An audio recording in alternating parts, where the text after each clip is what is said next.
Hi guys, welcome back to my channel. I am Rita.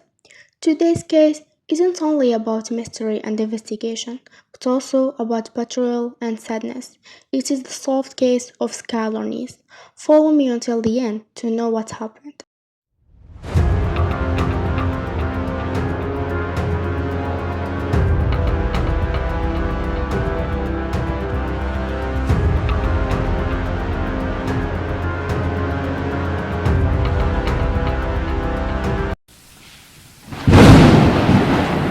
Skylar was a 16-year-old high school student living in Star City, West Virginia.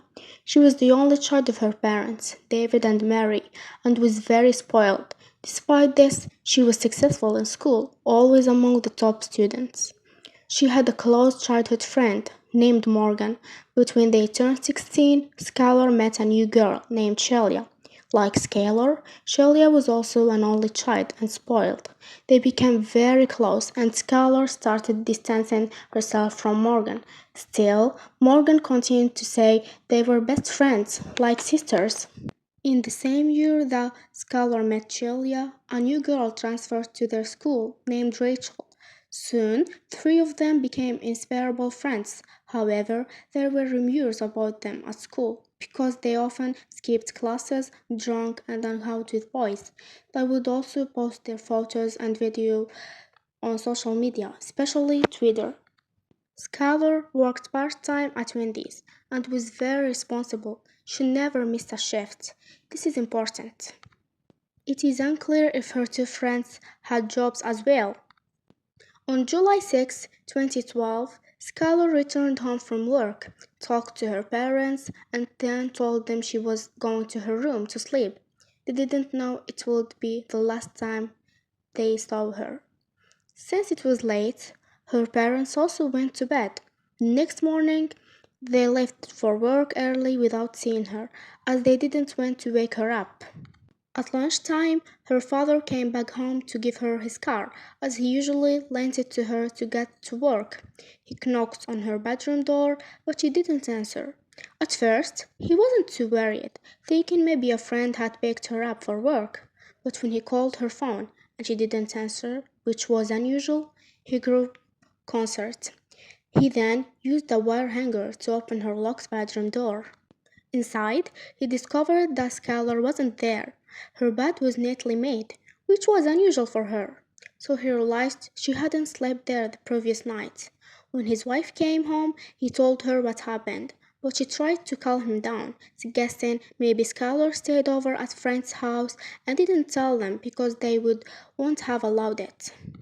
However, when her father went outside, he noticed the small bench she always used to climb out of her window was still in place. That meant she had indeed planned to return home that night, but never did. Later, Wendy's called around 4 p.m., asking why Skylar hadn't showed up to work. Her father panicked because she never missed work without notice. Immediately, he called police to report her missing.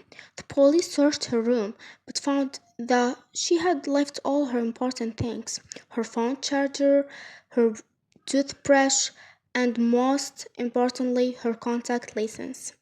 Things she couldn't go anywhere without. This relied out the idea of her running away. Soon after, Shelia called Skylar's parents, saying that she and Rachel had gone out with Skylar the night before. They picked her up around 11:45 p.m., drove around for a bit, and dropped her off near his house at her request. She supposedly didn't want to be dropped off in front of her home because she may have been meeting someone else. Shelia sounded emotional and worried while explaining this, which gave Skylar's parents some reassurance. Rachel, however, didn't call or visit Skylar's family at all. Police then checked the Neese family's surveillance camera. It showed that at 12:20 a.m., Skylar ran out of her house and got into a white car. However, the footage was blurry. The car's make, model, and license plate were undecipherable.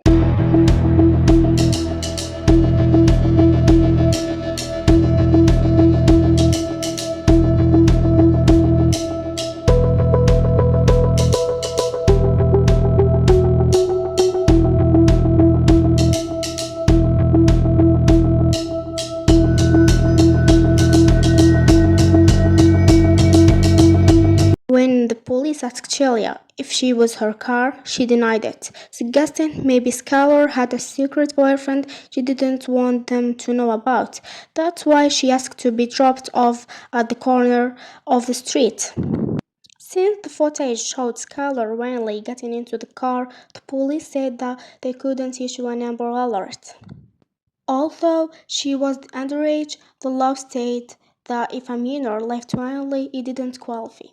This frustrated her parents, who argued it was unfair not to search for her.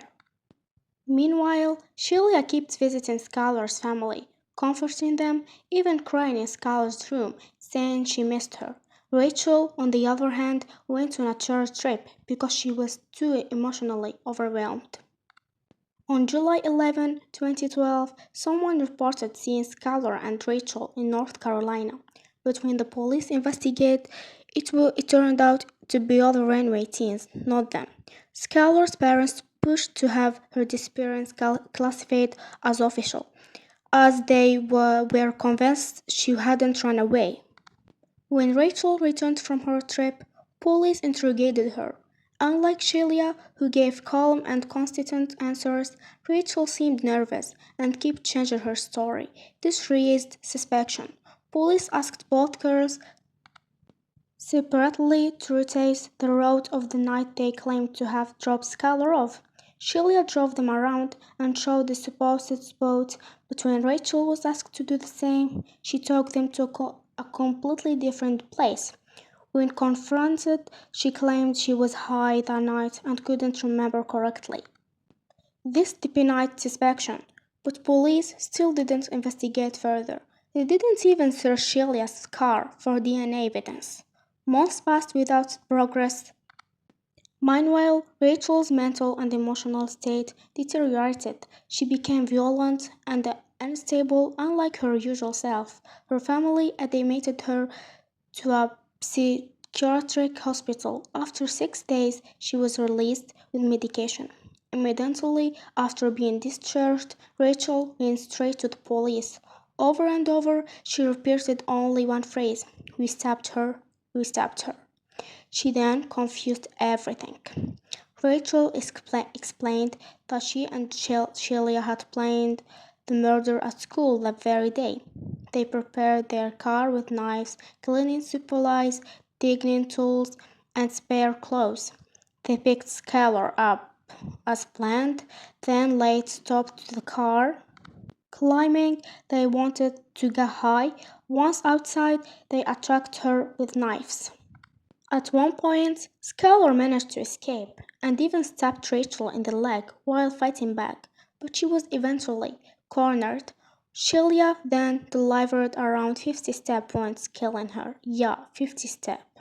They attempted to dig a grave, but the ground was too hard. Instead, they left her body near a tree, covering it with rocks and branches. Afterwards, they changed clothes, cleaned themselves up, and Sheila dropped Rachel off at home before acting like nothing happened. Rachel's parents noticed her leg injury, but she lied, saying she fell, and they believed her. Later, police confirmed that the white car from the surveillance footage was indeed Sheila's. Blood evidence from Skylar was also found inside the car. When Skylar's body was discovered months later, it was already decomposing, but DNA testing confirmed her identity. As for the motive, it remains unclear. Some classmates suggested that Skylar used secrets about Rachel and Sheila.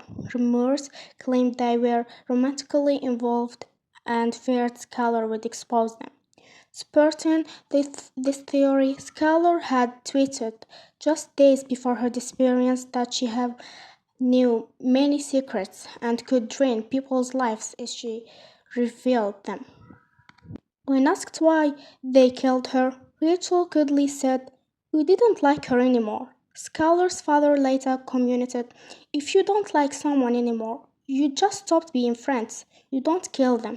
Ultimately, Sheila was tried as an adult and sentenced to live in prison for first-degree murder.